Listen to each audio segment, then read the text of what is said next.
Welcome to the first season of Fox Gaming's Battle Companies, where 4 warbands will fight for the prize of eternal glory. First, I will go over the rules for the campaign and the layout of the season. Then I will introduce the warbands, and then the battle reports will begin. So, the campaign consists of 12 battle rounds. The warbands gets teamed up against each other so that everyone gets a chance to play against everyone 4 times. This means that every episode in the season will have 2 battle reports for a total of 24 battle reports. The warbands get 3 points for a victory, 1 point for a draw, and 0 points for a loss. The warband with the most points at the end of the season will be the winner.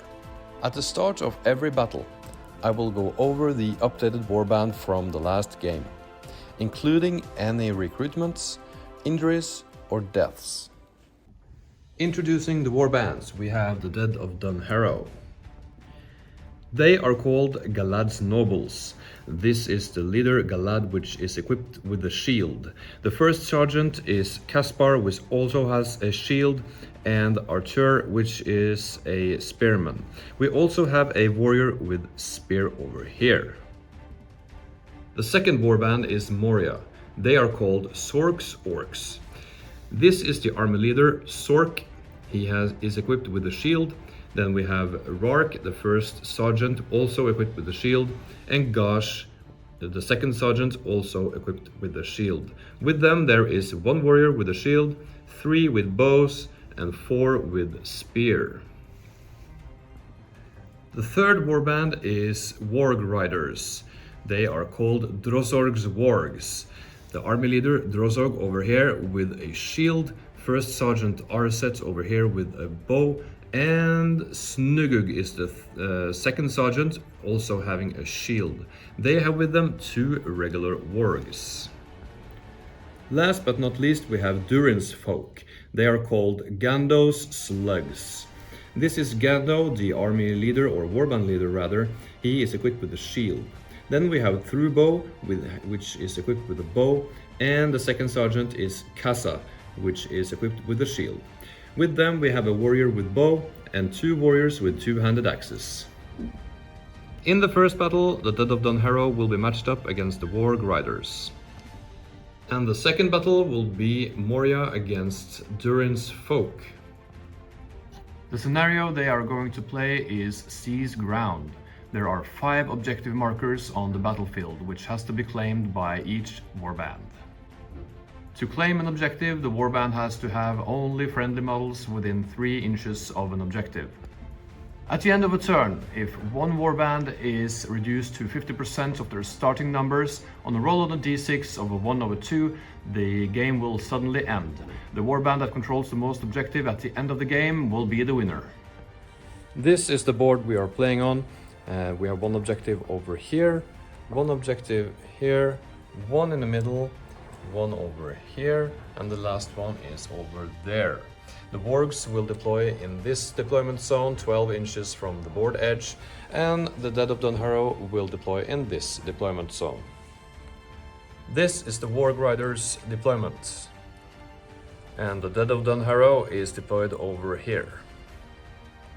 The first priority went to the Dead of Dunharrow, which moved up towards the center objective. The Warg Riders responded with moving up towards the center objective as well, except for Arset, which is going to fire a shot at Galad.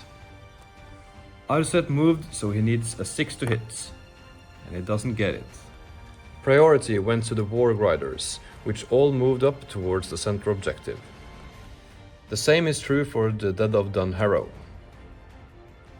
Priority went to the dead, but Drozorg is going to call a heroic move, which is countered by Caspar. 1 to 3, it goes to the wargs. 4 to 6 goes to the Dead of Dunharrow. Goes to the Dead of Dunharrow. Caspar went into combat with Snugug to negate the charge bonus.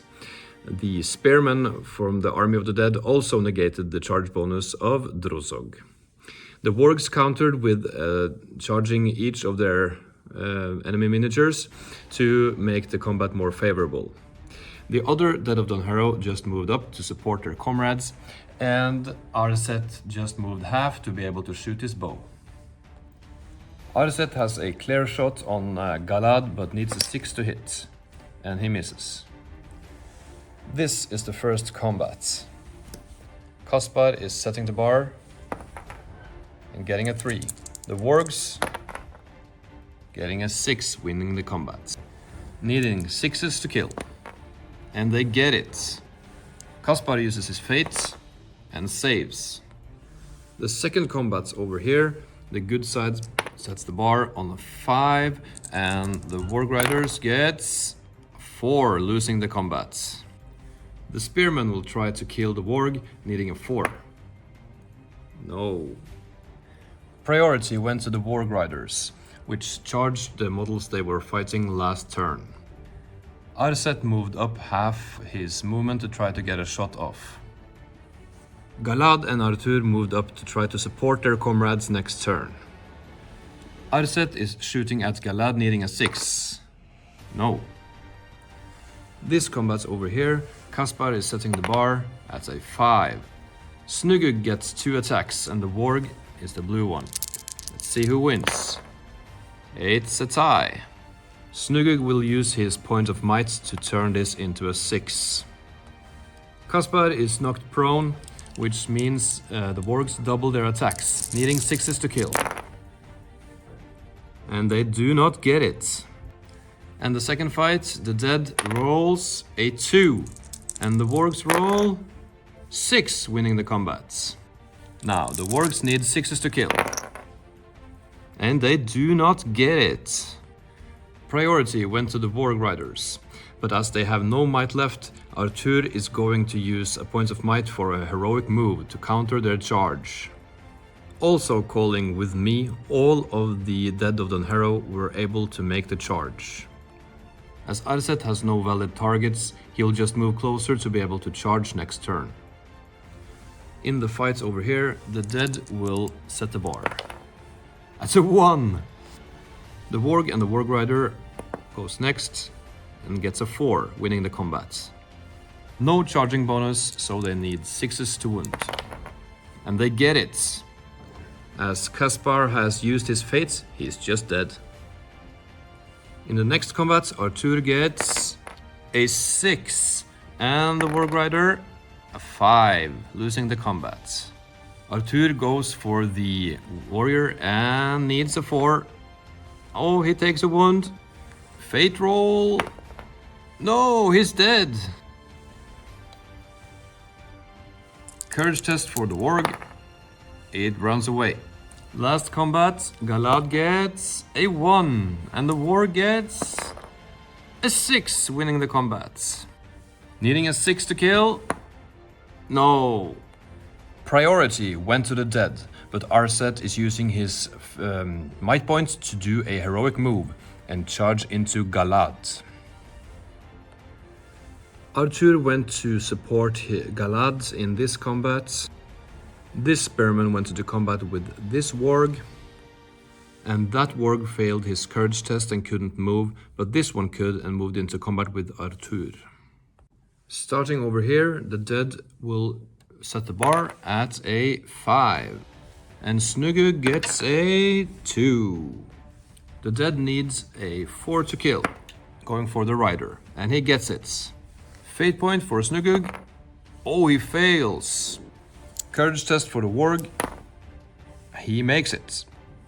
Next combat, Artur gets a 6, and the Warg gets a 1. Needing a 4 to kill the Warg, and he gets it. Arset charging in, getting a combat bonus and gets a 4.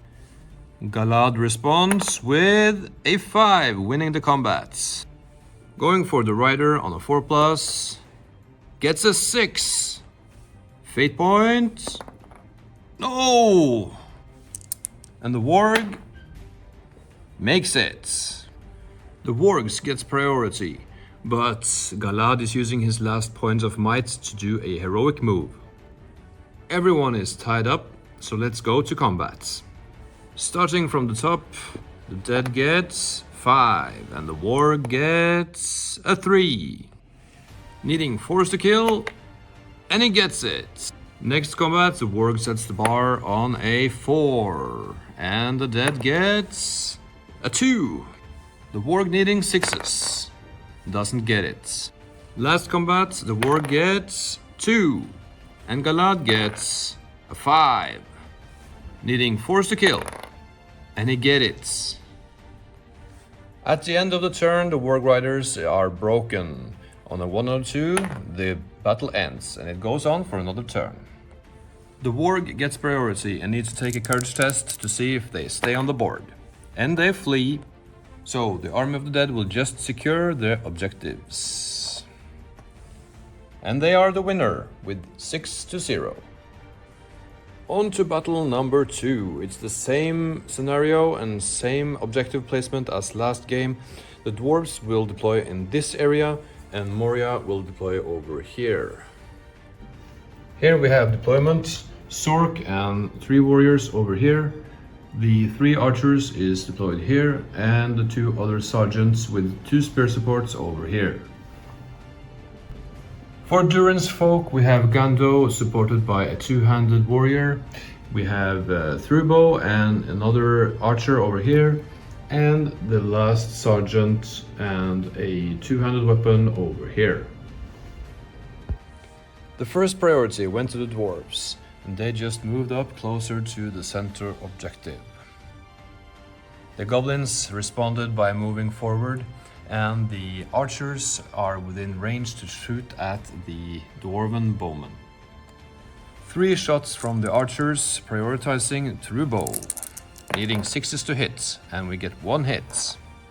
And 6s to kill. No. Priority went to the goblins, which continued their move towards the center objective with these guys. These tried to get some cover from the anticipating some enemy shooting, and the goblin archers stood still to get a better shot off at the dwarves. The dwarves also moved up closer, except for the archers who are going to shoot. The goblin archers are trying to get a shot at Gando over here, needing 5s to hit, and get 2 of them. Needing 6s by 4s to wound. Nothing. The dwarven archers are shooting back at the goblin archers. Trubo is the green die, needing 4s to hit. Both hit. Prioritizing targets from right to left, needing 5s to wound. And they get 2 wounds, which means these goblins are dead. The goblins responded with a counter move, making them ready for next round assaults. The last Moria archer was standing still to shoot. The dwarven archers are trying to take a shot at Gosh in the front over here, and they need 4s to hit, missing with both shots.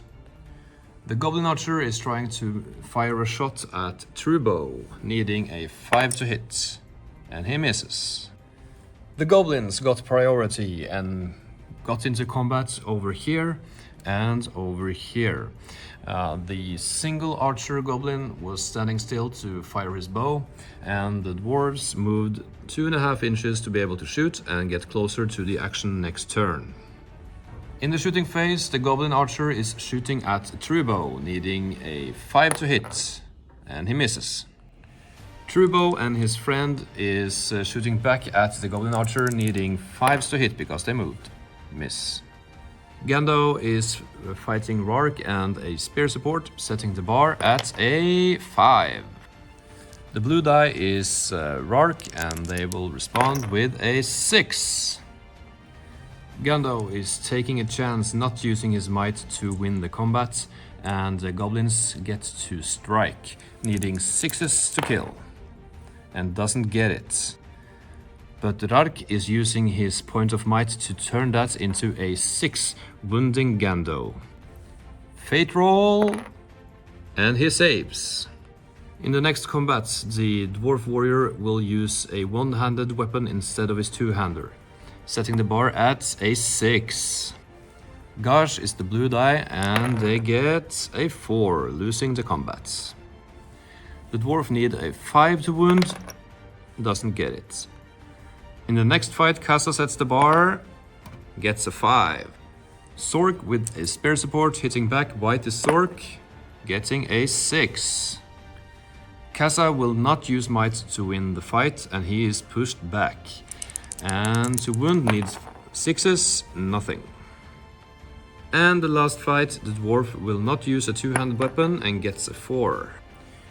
The goblins get a 3 and loses the fight. The dwarf need 5s to wound. And no. Priority went to the goblins once again, and they engaged in fights over here and over here. Trubo declined to shoot his bow and went into combat to try to even the odds. The last dwarf stood still to shoot at the goblin and vice versa. The goblin shoots at the dwarf, needing a 5 to hit. Misses. The dwarf is shooting back, needing 4s to hit. Misses. On the first fight on the left, Gando gets a 3. Rark and a spear support gets also 3. Gando has the higher fight value, so he wins the combats. Tries to make a wound on the 5. No, but he uses his might point to turn that to a 5 and causes a wound on Rark. Fate roll passes. In the next fight, there is 2 versus 2. The goblins set the bar at a 6. Trubo is the green one, trying to beat the 6, gets a 5. Because the warrior with the two-handed axe used this axe, Trubo is going to use the points of might to win the combat.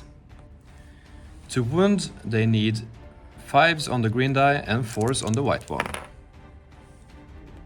On the left fight, Kassa is striking and getting a 6, which means he automatically wins the combat.